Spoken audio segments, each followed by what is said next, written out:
ในปัจจุบันปี2026นี้ขั้นตอนการเอกสารจะเป็นแนวใดเนาะเพราะว่าเมื่อนี้เขาก็เอารถข้ามไปเดี๋ยวเขามาเบิ่งในปัจจุบันหลังจากที่ก็หลายเดือนหลายปีก็ปีละเที่ยวประมาณปีปลายแล้วเนาะประมาณปีปลายนะก็ได้เอารถข้ามไปฝั่งไทยวันนี้ก็เลยเอาบรรยากาศคือโอกาสได้ไปแล้วก็ได้เอาคลิปการเดินทางเดี๋ยวเขาจะเอาบรรยากาศการเดินทางแต่หนองคายอุดรจะเป็นแนวใดในปัจจุบันนี้เดี๋ยวเขาไปเบิ่งน้ำกันหลังจากผ่านด่านมาเป็นที่เรียบร้อยเนาะด่านลาวกัตแลนข้ามสะพานมิตรภาพเนาะข้ามแม่น้ำโขงสรุปแล้วค่าธรรมเนียมเพิ่มรถเนาะมา2คนเพิ่นเก็บไป70,000 กีบสำหรับการจ่ายภาษีระหว่างรถกับคนเฉพาะรถเนาะรถกับคนก็แม่นแหละรถคันหนึ่งคน2ก็ขั้นตอนการจ่ายก็จ่ายตู้อย่างเดียว อาจจะยุ่งยากกับคนที่ว่าบ่ทันได้เข้าใจเกี่ยวกับการจ่ายตู้เนาะต้องได้ปอนเงินแล้วก็สแกนบัตรต่างๆบัตรหนังสือรถนะเอาเดี๋ยวติดตามไปน้ำกันพี่น้องต่อไปก็จะเป็นฝั่งไทยเดี๋ยวมาเบิ่งอีกว่าฝั่งไทยจะมีขั้นตอนใดๆอีกทีนึงหลังจากนั้นเขาก็จะเดินทางกันระหว่างหนองคายไปอุดรว่าจะมีข้อยุ่งยากคือใดเนาะโอ้ตะเวนกำลังขึ้นพี่น้องเวลานี่ก็7 โมงไปสำหรับการเดินทางอีกทีหนึ่ง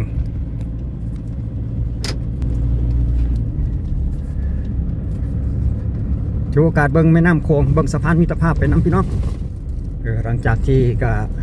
ปีปลายแล้วบ่ได้ไปบ่ได้มาหลังจากแล่นข้ามสะพานนี้ก็จะเปลี่ยนเลนแล้วได้บัดนี้พี่น้องไปเบื้องซ้ายได้ไปขวาบ่ได้ได้บาดนี้ไปเลนซ้ายยาวๆเลยเมื่อกลับบ้านพี่น้องถิ่นฐานบ้านเกิดอยู่บุรีรัมย์มาเป็นเคยราวก็เลยถือโอกาสไปมี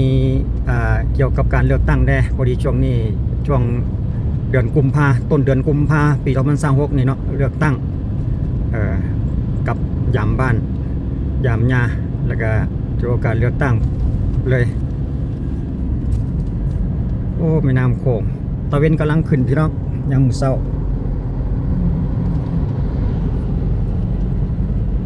บ่เห็นอันใดดอกเพราะว่ามันเป็นหมอกควันเต็มด้วยหมอกควันเลยเบิ่งตะเวนขึ้นแหละอยู่ในน้ำคุณตะเวนขึ้นก็ได้หน่วยหนึ่งมี2 หน่วยตะเวนเดี๋ยวไปผ่านเอกสารอยู่ด่านไทยอีกแล้วเป็นจะได้จะเล่าสู่ฟังอีกพี่น้องข้ามมาเรียบร้อยพี่น้องเอกสารของรถก็คือเก่าเนาะเกี่ยวกับรถเนี่ยข้ามมาฝั่งไทยแล้วคนจะเก็บ200 บาท200 บาทต่อ1 เที่ยวสำหรับคนกับปกติเนาะบ่ได้เสียค่าแต่อย่างใดเขาออกสะดวกพี่น้องแต่ว่าคนช่วง7 โมงปลายนี่เริ่มจะหนาแน่นแดอยู่ในเวลานี้เดี๋ยวเขาก็จะออกเดินทางกันเลยเริ่มต้นจากแต่ด่านนี่แหละพี่น้องไปจนฮอดอุดรว่าเส้นทางนี้จะเป็นได้ใดอีกทีหนึ่งเดี๋ยวลงไปอัดฝากระโปรงรถก่อนแป๊บหนึ่งพี่น้องสำหรับสิ่งของที่เฮามากับประเภทข้าวสารหรือว่าเป็นทานก็มีประมาณนี้เนาะสามารถเอามาได้เบียร์มารังหนึ่งเบียร์ลาว เอาไปฝากพี่น้องเอาไปต้อนพี่น้องกินสิ่งของก็มีอยู่ประมาณนี้ถือว่าเพิ่นก็อนุญาตให้เอาข้ามมาได้เนาะโดยบ่มีการปรับใหม่แต่อย่างใดมีทานอยู่ 3-4 เป่าแล้วมีเป่าข้าวสารแด่การเดินทางของเขากับรีโวพี่น้องโตโยต้าไฮรักรีโวเพื่อนคู่ใจต่อไปนี่ก็จะอัปเดตเส้นทางให้เบิ่งอีกทีนึงระหว่างหนองคายอุดรในปัจจุบันจะเป็นคือแนวใดมีความยุ่งยากบ่มีด่านน้อยด่านใหญ่ลัดจังใดบ่เดี๋ยวเขาจะเอาบรรยากาศท่านไปเบิ่งน้ำกันตัวจริงเลยระหว่างเส้นทางบ้านเพื่อนจะสวยงามหรือว่าสำเร็จไปขยับขยายเพิ่มเติมหน่อยหลายสำใดอีกเท่านึงพี่น้องกับคลิปวิดีโอนี้เนาะในช่วงต้นเดือนกุมภาพันธ์ปี2026อีกเท่านึง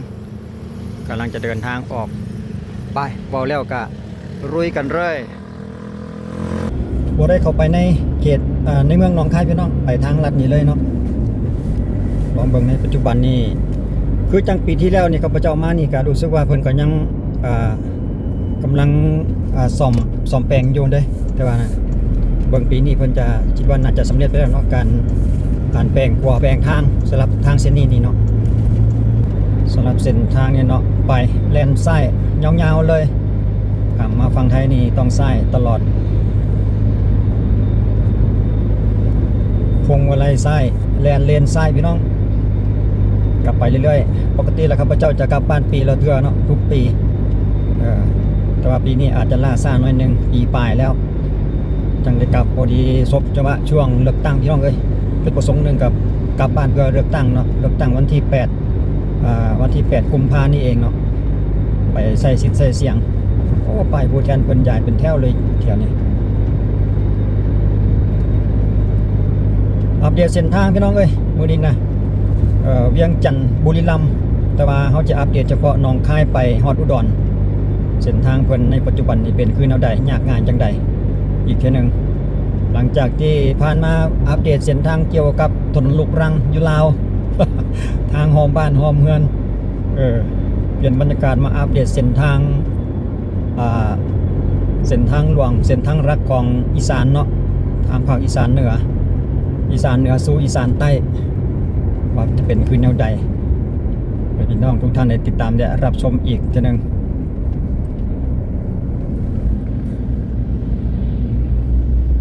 รู้สึกว่าก็ไปได้สะดวกเรื่อยๆพี่น้องรถบ่ถึงกับขนาดแออัดเนาะแต่ว่ากี่ลายสำใดแต่ว่าหนทางเพิ่นก็มีความสะดวกหลาย4 เลน 8 เลน 6 เลน 8 เลนก็มีสลับสับเปลี่ยนกันไปเป็นช่วงไป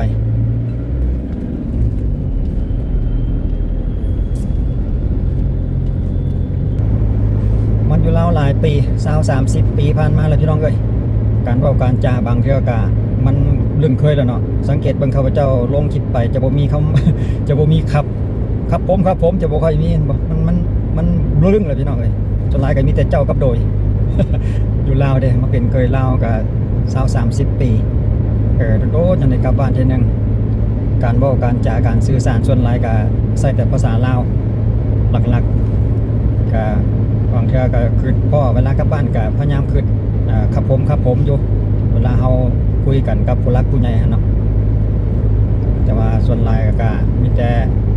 โดยเจ้าไปอันนี้ก็คิดว่าน่าจะบ่เป็นหยังเนาะง่ายๆ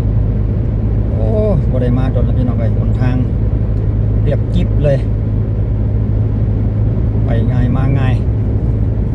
สำหรับข้าพเจ้าเคยอัปเดตพี่น้องเอ้ยสำหรับระยะทาง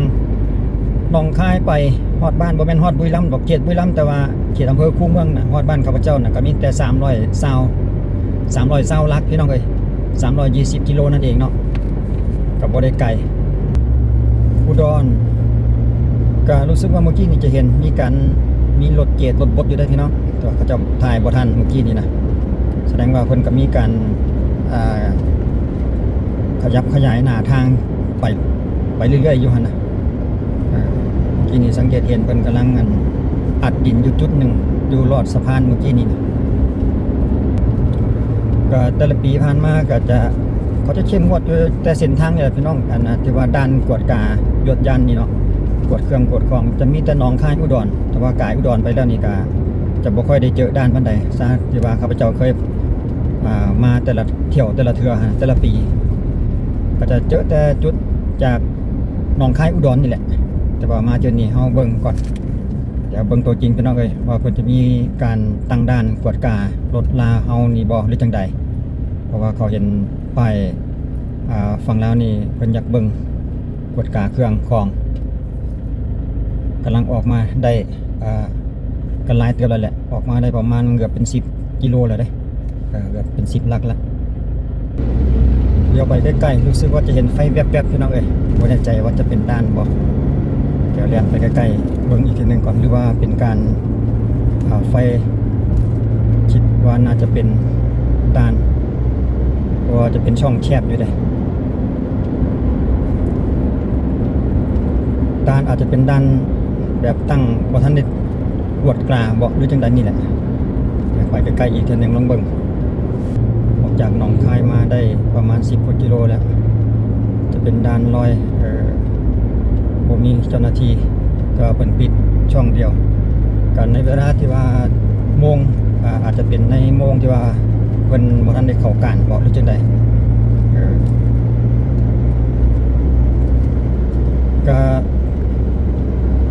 จุดหมายเฮาอยู่ที่บ้านเบาน้อยพี่น้องอำเภอคูเมืองจังหวัดบุรีรัมย์ไปจากอีสานเหนือมุ่งสู่อีสานใต้อีกเทื่อนึงแต่ว่าบุรีรัมย์บ้านข้าพเจ้านี่มันจะอยู่ชายแดนมาทางเขตขอนแก่นสารคามหรือว่าเขตโคราชพี่น้องจะชายแดนอยู่คือมนี่จะบ่ได้เข้าไปฮอดบุรีรัมย์เทื่อก็เลยอาจจะบ่มีปัญหาเรื่องสงครามระหว่างไทยกับเขมร บ่ได้ไปใกล้เขมรปานใดดอกพี่น้องเอ้ยอยู่ไกลอยู่สำหรับอำเภอคูเมืองหั่นเนาะปลอดภัยโอ้เป็นหยังเนาะตัวนี้เป็นแบบนี้โอ้น้ำหนักเนาะเป็นเบื้องซ้ายมือนี่นะเป็นตรวจการน้ำหนักเป็นตะชั่งหั่นเองเนาะตะซิ่งตรวจน้ำหนักรถปกติแล้วจากหนองคายอุดรนี่เพิ่นจะมีป้ายที่ว่ากำจัดความไวพี่น้องกำจัดความเร็วนะกำจัดความไวเพิ่นจะเขียนบอกว่า90กิโลเมตรแต่ว่าเดี๋ยวนี้เฮาแล่นเป็น100ก็บ่แน่ใจว่าแต่ว่ามีการจับ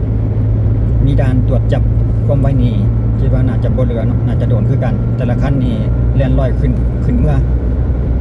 บ่มีผู้ใดแล่น80 90จักคันดอกขนาดเฮาแล่น100นี่เขาก็ยังแซงเฮาละก็บ่แน่ใจเป็นบางจังหวะหรือว่าบางโอกาสมั้งที่ว่าเพิ่นจะจับเนาะช่วงเทศกาลบ่หรือช่วงใดหนึ่งหั่นนะเพิ่นอาจจะจับในเวลานั้นแต่เวลาช่วงแบบนี้นี่อาจจะปล่อยให้แล่นได้ตามความเหมาะสมหั่นล่ะว่าแต่ละรถแต่ละคันหั่นคิดว่าเพราะว่าตามที่ข้าพเจ้ามาแต่ละเที่ยวนี่ก็แล่น100ขึ้นเมื่อกับยังบ่ทันได้เจอด่านที่ว่าตรวจความไวแต่ยังใดเด้ลองเบิ่งจุดนี้นี่เพิ่นคิดเป็นจังไดแต่ว่าเฮาก็แล่นตามหมู่แล่นหั่นล่ะว่าก็หลักร้อยขึ้นไป110 100ประมาณ100เศษๆแบบนี้นะ100ปลายน้อยนึงจังซี่นะอำเภอเพ็ญรู้สึกว่าจะเป็นอำเภอเพ็ญเลี้ยวซ้ายเนาะมาถึงเขตทางแดงไปอำเภอเพ็ญแล้วถึงจะเป็นรถพวงมาลัยซ้ายเนาะรถลาวซ้ายเดิมนี่ก็มันแล่นอยู่ฝั่งไทยนี่ก็บ่มีปัญหาดอกพี่น้องเพราะว่าเพิ่นเป็นทางที่ว่าไปขาเดียวเนาะบ่มีรถส่วนมาแต่จังไดมีแต่แซงอย่างเดียวหั่นน่ะเป็นทางล่องขาเดียวแล่นสบายถึงที่พวงมาลัยอยู่คนละเบื้องแต่ว่าก็บ่มีปัญหาเรื่องเวลาแซงเพราะว่ามันเป็นรถขาเดียวว่าซั่นต่อไปขับง่ายรถเพิ่นจะแยกจะบ่มีรถส่วนเลนเนาะ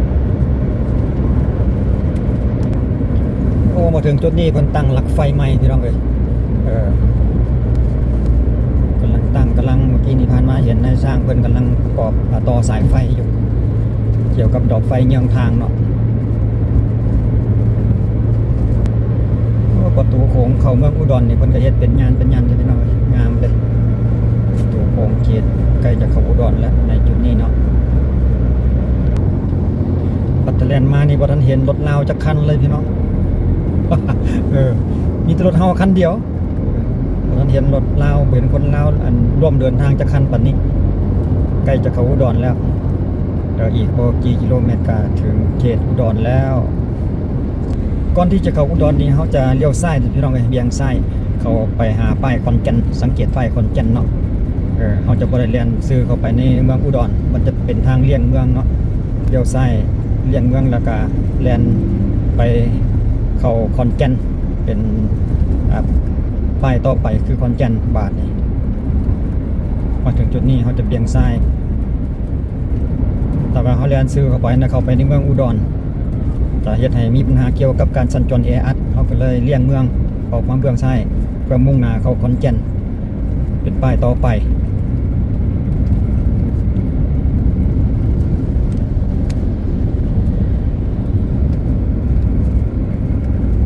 สังเกตเบิ่งมันจะมีแบบเป็นสะพานลอยดอกพี่น้องเป็นทางด่วนทางข้ามมาถึงจุดนี้นะให้เข้าซ้ายไว้ก็จะเข้าหาขอนแก่นไปทางเส้นขอนแก่น